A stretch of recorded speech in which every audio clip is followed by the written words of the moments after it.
Por que Deus não responde à minha oração? Esse tem sido o questionamento de 10 entre 10 pessoas pelo menos uma vez na sua caminhada cristã. Nesse vídeo esperamos compartilhar com você estratégias que venham consolidar a sua oração para que você chegue ao coração do Pai.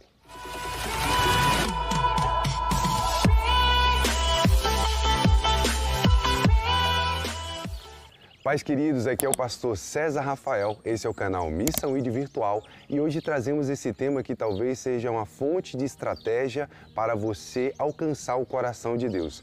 Eu não sei como é que tem sido as suas orações, os seus momentos de clamor, de deprecação, mas através desse vídeo nós queremos lhe dar um auxílio de reconhecer dentro da sua oração módulos que estão atrapalhando talvez, barreiras que estão impedindo você de alcançar o coração do Pai. E nós vamos dividir esse vídeo em 10 tópicos. O primeiro ao último tem sua relevância, por isso assista até o final. Tópico 1. Ausência de fé. O ato de crer é essencial para a manifestação do nosso Deus. Não que Deus precise de um ato, uma ação humana para se mover, mas Hebreus capítulo 11, versículo 6, a palavra nos ensina: sem fé é impossível agradar a Deus. E por mais simples que seja esse tópico, talvez esteja faltando esse combustível, esse ato de mover na sua vida. Acrescente fé na sua oração. Tópico 2. O não de Deus. Em muitas situações, Deus já lhe respondeu e a resposta no momento é não. Mas nós, a nossa carne, a nossa tendência humana e natural nos exige que falemos com Deus. Eu exijo um sim. E o não de Deus tem a sua singularidade, porque Deus pode estar te livrando de algo ou sustentando uma área da sua vida espiritual, familiar. Então, espere no Senhor. E pare para analisar. Em algumas situações pode ser um time de Deus, onde Deus está apenas lhe direcionando para o ponto certo, para então Ele mover-se e agir sobre aquilo que você tem colocado diante dele. Em 1 Samuel capítulo 16, versículo 1, a palavra nos ensina que o profeta orou a Deus e intercedeu por algo que Deus já havia rejeitado. Então Deus questiona o profeta: por que você está insistindo nisso? Se eu já rejeitei a Saul, talvez você esteja insistindo em algo que Deus já te deu uma orientação. Pare, esse não é o momento certo. Vamos para o tópico 3. Tópico 3. Quando a sua oração perde o propósito. É quando você está orando por algo que não vai satisfazer a sua vida espiritual e muito menos trazer produtividade para o seu relacionamento com o Espírito Santo. Pelo contrário, você está fazendo uma oração que é apenas para bel prazer e interesse próprio.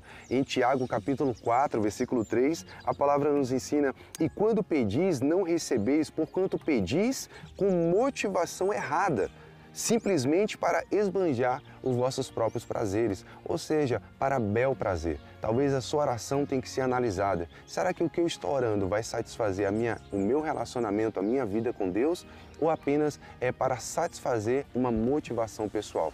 Talvez essa seja a mudança que você precisa para ser alcançado pela graça da resposta de Deus. Tópico 4. Oração não executada.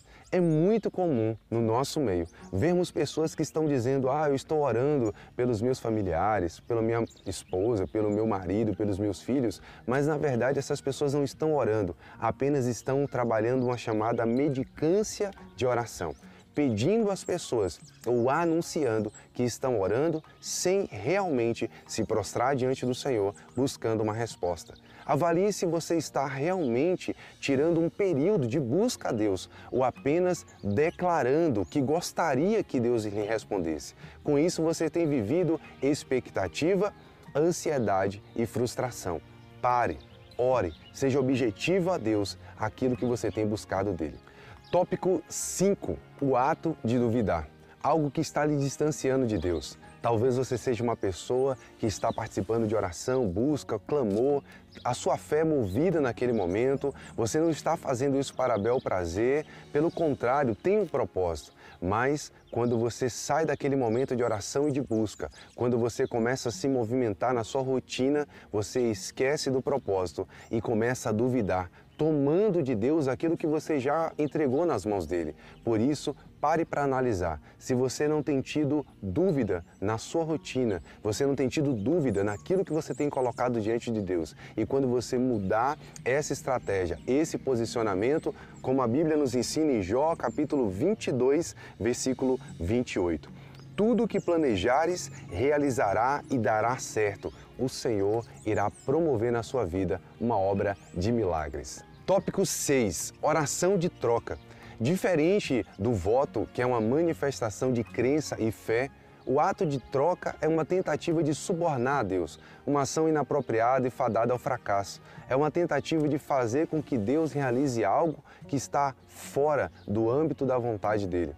É como se você estivesse orando a Deus para que Deus encerrasse um relacionamento de alguém para que inicie o seu. É como se você estivesse buscando de Deus uma resposta de um ganho inapropriado, dizendo: Senhor, se o Senhor me der, eu vou te dar o dízimo, ou eu vou te dar um grande voto. Na verdade, você não está orando a Deus por algo, você está subornando Deus em ação de uma troca. E isso está impedindo a realização de Deus na sua vida. Em Malaquias, capítulo 3, versículo 6, a palavra nos ensina: em verdade, eu, o Senhor, não mudo. Então, que a sua oração seja algo que vai honrar ao nome do Senhor.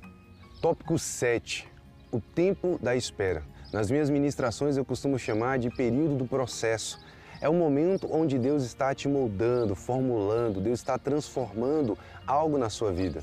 Não é que Deus não quer que você continue orando e buscando por essa causa, porém você está na fase da espera, uma fase de transformação, onde o Senhor está te moldando e te preparando para algo muito maior. Em Eclesiastes capítulo 7, versículo 8, a palavra nos ensina: a conclusão do assunto é melhor do que o início, melhor é o final das coisas do que o início dela. Prevaleça em oração, permaneça buscando e espere o tempo de Deus para a sua vida. Tópico 8. Quando a oração não tem cumplicidade com a palavra. É quando aquilo que você está buscando está entrando em choque com a palavra ou o próprio Deus. Se a sua oração está confrontando ao próprio Deus ou as determinações da palavra, então com certeza a sua oração já foi respondida, está em um dos tópicos anteriores. É não. Ou se você está orando por algo que Deus sabe que vai fugir do propósito real para a sua vida, o propósito real daquilo que a palavra defende, com certeza Deus ele não vai executar. Então avalie se a sua oração condiz com a palavra e está glorificando ao Deus Todo-Poderoso. Tópico 9. Quando a sua vida não condiz com a sua oração. Você é uma pessoa realmente de oração, uma pessoa de fé, está dentro de um propósito, os seus atos de oração estão dentro de contexto, mas a sua vida, a sua rotina foge daquilo que você tem orado. Você tem clamado a Deus pela resposta para a salvação do seu relacionamento, do seu marido, mas a sua postura não tem sido uma postura de uma pessoa sábia em relação ao seu cônjuge. Talvez você esteja orando a Deus para a transformação em uma questão específica, mas o ambiente onde você está, a postura que você está tomando, ou aquilo que você está pronunciando na sua rotina, na sua diária, foge do comprometimento da palavra de Deus. E com isso você está sendo o próprio empecilho para que Deus mova-se e realize aquilo que você tem buscado diante dele. Em Ageu, capítulo 1, versículo 6, a palavra nos ensina: semeaste muito, mas colheste pouco.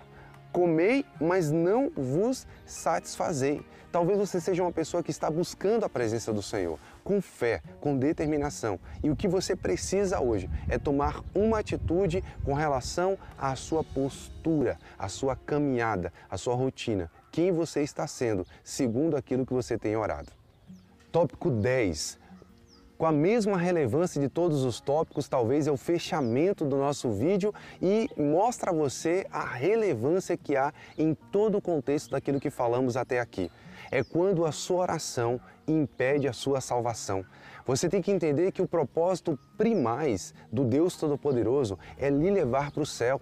Tudo que oramos e buscamos aqui não pode de maneira nenhuma estar abafando o nosso propósito de salvação. Então, se a sua oração está arrancando o seu capacete da salvação, se a sua oração está fugindo do propósito primaz de Deus, que é lhe levar para o céu, tenha convicção, Deus não vai te responder da maneira que você tem buscado. A Bíblia nos ensina em Mateus capítulo 26, versículo 39. Seguindo um pouco mais adiante, prostrou-se com o rosto em terra e orou: meu Pai, se possível, passa de mim esse cálice. O próprio Senhor Jesus sofreu agruras na sua caminhada, na sua rotina, no seu processo.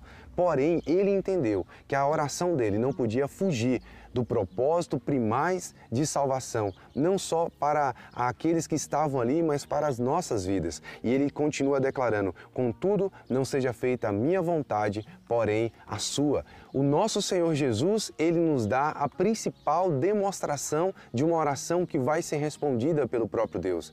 Ele não deixa que a sua carne, os seus desejos pessoais venham sobrepor a sua humanidade, o seu 100% homem venha sobrepor o 100% propósito de Deus, a 100% divindade. E eu quero dizer para você que há um propósito primaz, salvação em Cristo Jesus. E quem sabe você está orando e buscando e determinado com a sua luta diária em prol de algo, mas o próprio Deus entende que se Ele realizar isso à sua vida, Ele vai estar lhe desabilitando em salvação. E você tem que lembrar que a nossa meta, o nosso objetivo, o nosso propósito primaz é a salvação. Nós estamos aqui com um único intuito, um único objetivo: alcançar salvação em Cristo Jesus. Então não se permita, de maneira nenhuma, que a sua oração, os seus desejos, os seus projetos venham a lhe afastar da perseverança na fé em Cristo Jesus. Eu espero sinceramente que esses tópicos venham lhe direcionar, lhe dar estratégias para a sua oração, para que você receba a resposta ao qual você tem tanto buscado. E se ao acaso a sua oração, a sua busca, a sua súplica foge do propósito de Deus, que agora venha convergir para a exatidão, a perfeição daquilo que o Senhor irá te responder. Se você vê que faltou mais algum tópico, alguma coisa que deveríamos ter acrescentado e que vai abençoar não só a sua vida, como a vida de outros, coloque aqui nos comentários para que a gente possa ir conversando sobre esse assunto. E se você quiser saber mais sobre a oração, também escreva quais são as suas dúvidas, né? Em que área você mais se identificou dentro desse vídeo. Eu convido você a se inscrever no canal, caso você ainda não seja inscrito, e também deixar o seu like. Em Tessalonicenses capítulo 5, versículo 17, a palavra ensina: orai sem cessar. Então prevaleça na sua oração, busque a presença do Senhor e com certeza Ele irá lhe fundamentar em tudo aquilo que você tem buscado. Que Deus te abençoe e, se Deus permitir, até o próximo vídeo.